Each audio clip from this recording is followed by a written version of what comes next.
If you owe somebody some money, as early as possible, pay it back. अगर आपने किसी और के पैसे लिए हैं, जितना जल्दी संभव है उसे वापस लौटा दें। There was a very, very poor man who once wrote to me. एक बहुत ज्यादा गरीब व्यक्ति था जिसने एक बार मुझे एक खत लिखा। He had been converted from a non-Christian family. और एक गैर मसीही परिवार से वो आया था। He said, Brother Zach, he wrote to me in a local language. Brother Zach, I'm a poor man. I don't earn much money. और उसने वही की एक भाषा में मुझे पत्र लिखकर कहा कि मैं बहुत गरीब हूं, मैं ज्यादा पैसा नहीं कमाता। But I am in a debt for 30,000 rupees. पर 30,000 रुपयों का मैं कर्जदार हूं। And this was about 40 years ago, he wrote to me. और ये लगभग 40 वर्षों पहले था कि उसने मुझे लिखा था। How can I repay it? I earn so little. मैं कैसे उसे चुका सकता हूं? मैं बहुत कम कमाता हूं। I said, do this. मैंने उसको कहा ये करो। You pay back 10 rupees to that person every month. उस व्यक्ति को आप 10 रुपए प्रति महीना लौटा दो। 10 rupees means in 1 year you would have paid 120 rupees. 10 रुपए प्रति महीना का मतलब है एक साल में आप 120 रुपए लौटाओगे। In 10 years you would have paid back 1,200 rupees. 10 वर्षों में आप 1200 रुपए लौटाओगे। How long will it take for you to pay back 30,000 rupees? 30,000 रुपए लौटाने के लिए आपको कितना समय लग जाएगा? You calculate it and see. आप उसको गिन कर देखिए। So many years. कई वर्ष लगेंगे। 250 years. 250 वर्ष लग जाएंगे। You won't live that long. आप तो उतने समय तक नहीं जियोगे। You'll die long before that. उसके बहुत पहले आप मर जाओगे। But God will see that you paid back 10 rupees every year. पर परमेश्वर इस बात को देखेगा कि आपने हर महीने में 10 रुपए चुकाए। And he will reckon it to you as if you had paid back the whole amount because he saw your heart. और क्योंकि वो आपके हृदय को देखता है, वो यही समझेगा कि आपने पूरे के पूरे पैसे लौटा दिए हैं। Now, if you can pay back more, you must pay back more. अब अगर आप ज्यादा लौटा सकते हो, चुका सकते हो, तो आपको ज्यादा देना है। That's not my advice to you. That was my advice to that poor man. ये मैं आपको नहीं सलाह दे रहा, उस गरीब व्यक्ति को मैं सलाह दे रहा हूँ। Don't go around saying, Brother Zach told me to pay only 10 rupees every year of my debt. और सब जाके ये ना कहे कि भाई जैक ने मुझे बताया कि हर महीने बस मुझे 10 रुपए चुकाने हैं कर्जे के। That is that poor man who was earning so little. वो उस गरीब व्यक्ति के लिए था जो बहुत कम कमा रहा था। But if you are not serious about paying back your debts, you will be deaf. You will not hear God. पर अगर आप आपके कर्जे को चुकाने के बारे में गंभीर नहीं हो, तो आप परमेश्वर को नहीं सुन पाओगे, आप बहरे रहोगे। If you keep a bitterness against somebody in your heart, अगर किसी के विरुद्ध आपके हृदय में कड़वाहट है, तो you'll be deaf. आप बहरे रहोगे। So today I want to tell you how you can be free from that deafness. और आज मैं आपको बताना चाहता हूं कि बहरे होने से कैसे आप स्वतंत्र हो सकते हो। Let me turn you to Revelation chapter 1. मेरे साथ निकालिए प्रकाशित वाक्य उसका पहला अध्याय। In Revelation chapter 1 we read about John on the Isle of Patmos. प्रकाशित वाक्य उसके पहले अध्याय में हम पतमोस के टापू पर यूहन्ना को देखते हैं। He was 95 years old. वो 95 वर्ष का था। 65 years earlier, when he was 30 years old, he was filled with the Holy Spirit. 65 वर्षों पहले जब वो पवित्र आत्मा से भरा था, तब जब वो 30 वर्ष का था तब वो पवित्र आत्मा से भर गया। He had been constantly listening to the voice of God. और वो निरंतर परमेश्वर की आवाज को सुन रहा था। And here one day, it says here in verse 10, chapter 1 verse 10 Revelation. और यहाँ एक दिन प्रकाशित वाक्य पहला अध्याय उसका 10वां वचन, I heard the Lord speak to me, like the sound of a trumpet. मैंने प्रभु को मुझसे कहते हुए सुना और मेरे पीछे एक तुरही के समान सा बड़ा शब्द था। How is it John heard God's voice like a trumpet and you say you can't even hear it?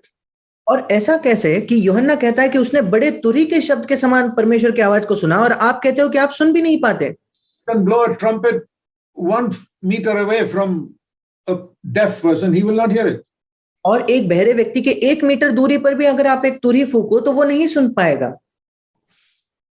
So when you're deaf, God is speaking like a trumpet, but you won't hear it if you're deaf. और जब आप बहरे होते हो तो परमेश्वर तो तुरही के समान बात कर रहा है, पर आप बहरे हो, आप नहीं सुन पाओगे। I want to say to you, even today, God is speaking like a trumpet. मैं आपको बताना चाहता हूं, आज भी परमेश्वर एक तुरही के समान बात करता है। How you hear depends on whether your conscience is absolutely clear.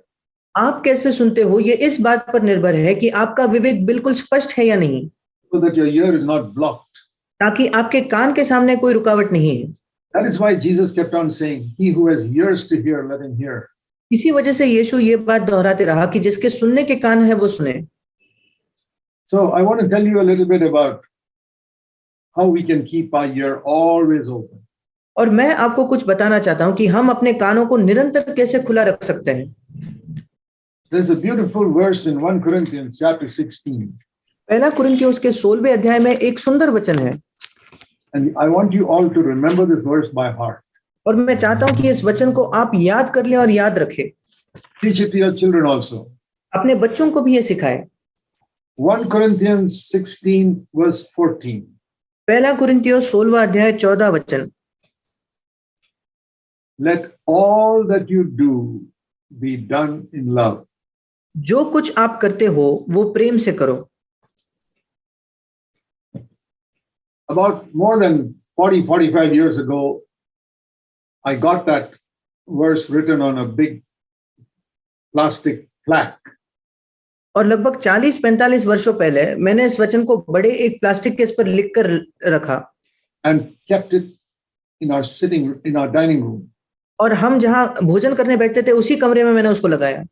Every time we sit there, we see in front of us, let all that you do be done in love. और जब कभी हम वहां बैठते हैं हम हमारे सामने ही देखते हैं, आप जो कुछ करो प्रेम से करो।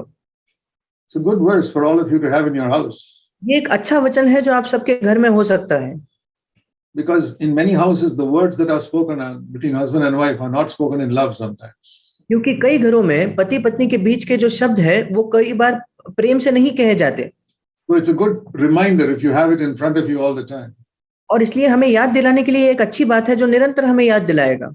Maybe you should have it in every room. शायद आपको हर कमरे में उसे रखना है। Let all that you do be done in love. आप जो कुछ करते हो प्रेम से करो। Once it's written in your heart, then you don't need it in the rooms.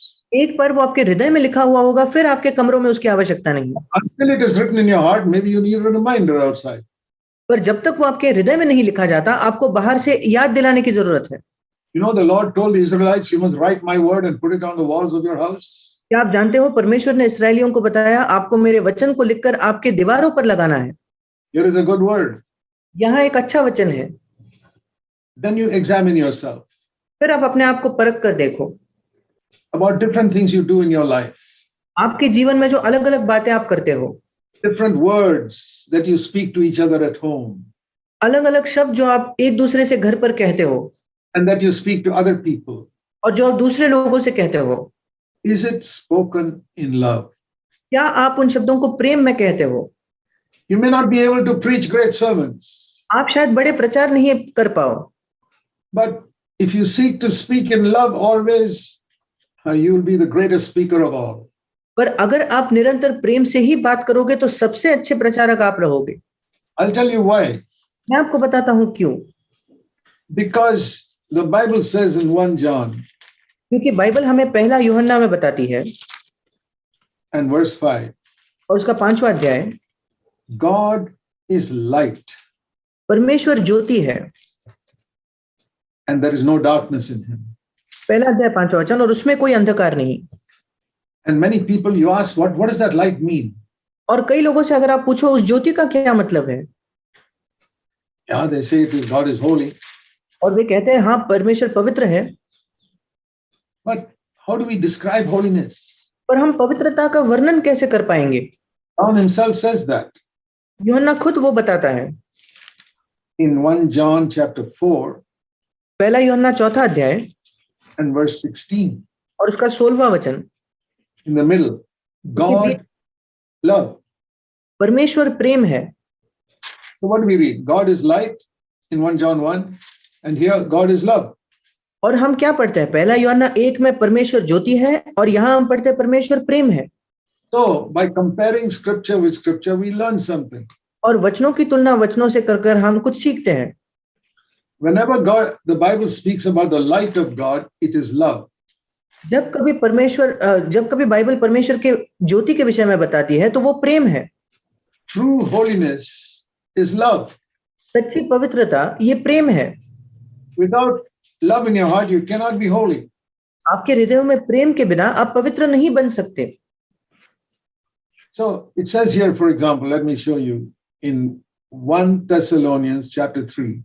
और उदाहरण के तौर पर मैं आपको दिखाना चाहता हूँ पहला थिस्सलुनीकियों उसका 3रा अध्याय। 1 Thessalonians 3 verse 12. पहला थिस्सलुनीकियों 3रा अध्याय 12वां वचन। May the Lord cause you to increase and abound in love for one another in the church and for all people, just as we also do for you. और प्रभु ऐसा करे कि जैसा हम तुमसे प्रेम रखते हैं वैसा ही तुम्हारा प्रेम भी आपस में और सब मनुष्यों के साथ बढ़े और उन्नति करता जाए। Keep on increasing. प्रेम में बढ़ते जाए। Just like you go from first standard to second standard to third standard, you must keep on increasing in love also. जैसे आप पहली कक्षा से दूसरी कक्षा से तीसरी कक्षा में जाते हो आपको प्रेम में भी बढ़ना है। Just like our children grow taller and taller and taller from childhood, we must increase in love also. जैसे हमारे बच्चे बचपन से ऊंचे और लंबे होते जाते हैं हमें भी प्रेम में बढ़ना है। And why must we abound in love? और क्यों हमें प्रेम में बढ़ते रहना है? Verse 13, so that he can make you without blame in holiness. ताकि वो आपको पिता के सामने पवित्रता में निर्दोष ठहराए। So holiness is love. Compare those two verses together. और इन दो वचनों को अगर आप एक साथ रखें तो पवित्रता का मतलब प्रेम है। Many people don't understand holiness as love. कई लोग इसको नहीं समझते कि पवित्रता प्रेम है। They think holiness is doing so many right things in the world. उनको लगता है पवित्रता का मतलब इस संसार में सही बातें करना है। There are so many ungodly people who do right things. ऐसे कई अभक्तिहीन लोग हैं जो बहुत सही बातें करते हैं। The love of Christ is not in the heart. That is not true holiness. अगर मसीह का प्रेम किसी के हृदय में नहीं है तो वो सच्ची पवित्रता नहीं है। So whenever you read about light or holiness, think of love. और इसलिए जब कभी आप ज्योति के विषय में पढ़े या पवित्रता के विषय में पढ़े तो प्रेम के बारे में सोचे। Turn with me to Matthew chapter 22. मेरे साथ निकालिए मत्ती उसका 22। There was a man who came to the Lord once to test him in verse 36. एक बार एक व्यक्ति 36 वचन में प्रभु के पास आया उसकी परीक्षा लेने के लिए। Matthew 22 and verse 36. मत्ती 22 उसका 36 वचन। He asked him, what is the great commandment in the law? और उसने पूछा व्यवस्था में सबसे बड़ी आज्ञा क्या है? Because the Jews thought the great commandment is keeping the Sabbath. क्योंकि यहूदियों को लगता था सबसे बड़ी आज्ञा है सब्बत दिन को रखना। But the Lord said the greatest commandment is love. पर प्रभु ने कहा सबसे बड़ी आज्ञा प्रेम है। Love the Lord God with all your heart and all your soul and all your mind. परमेश्वर अपने प्रभु से अपने सारे मन और अपने सारे प्राण और अपनी सारी बुद्धि के साथ प्रेम रख। Means every part of my heart must be filled with love to God.